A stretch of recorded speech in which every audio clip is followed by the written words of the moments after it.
Today I want to talk about Facebook groups and how you can leverage Facebook groups to drive meaningful and measurable results for your business. Facebook groups are without question one of the fastest growing parts of Facebook today. Facebook has this mantra, this idea that they want to be known as a place that connects the world and makes it smaller. You're not really able to do that when you're using a profile that has your privacy settings. Please use your privacy settings. In that case, you need to use groups to actually connect with people outside of your network. The best way to do this is to join groups that are clearly relevant and interesting to you. Now, when you're in these Facebook groups, there's a few things that you need to know that will definitely increase the likelihood of you actually being able to use these groups for good, to actually drive results for your business, whether that's generating sales as a freelancer, whether it's driving traffic as a blogger, or whether it's simply building relationships that will eventually lead to a sale.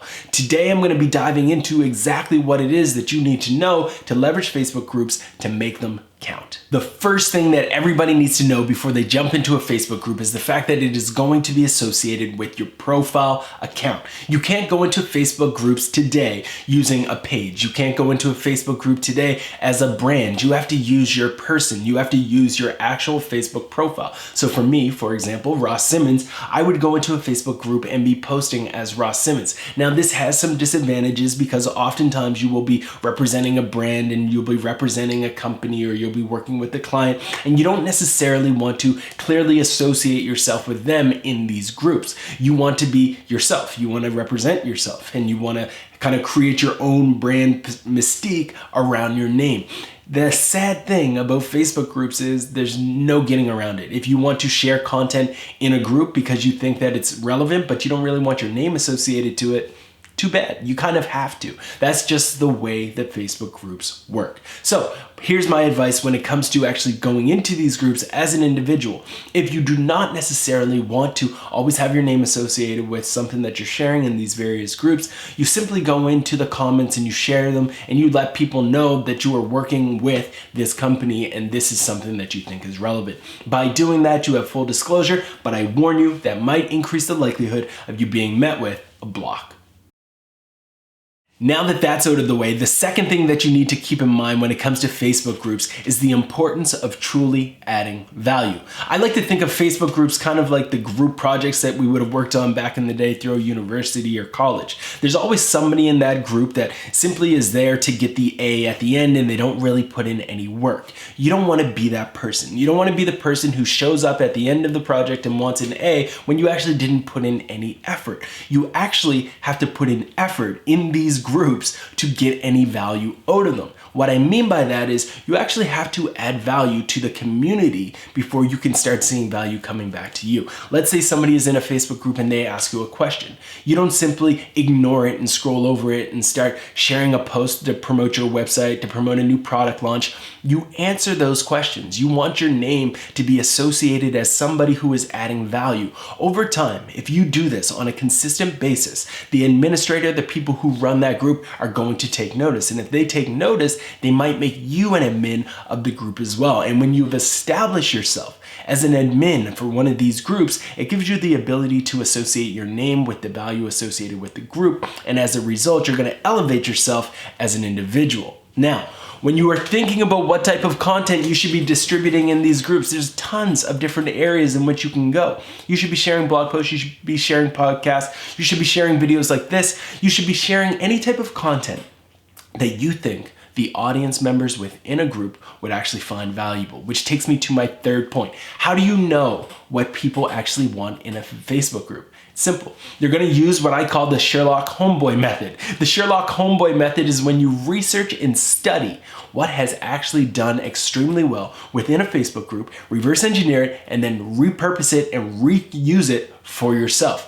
So if you are in a group that is dedicated to people who are interested in magic, let's say, you are going to sort the content by the most popular posts, try to figure out exactly which one is generating the most comments, which ones are generating the most likes, and then you are going to take a little bit of insight around, okay, if I notice that the vast majority of people who are creating content in this group that are actually generating engagement are doing it with long form posts and that they're actually sharing images with it, then that's what you're going to do. If you notice when you are in a software group that what people are actually resonating with are simple questions, then you are going to ask a question. And then you're going to make sure that that question that you ask is actually related is related to your service, related to your product in a way that when people start answering it, you can start to plug your product. You can plug content that is related to it. You can start to plug lists that are related to it, all of those different things. So when you are thinking about going into these Facebook groups and truly building a name for yourself, recognize that first and foremost, it is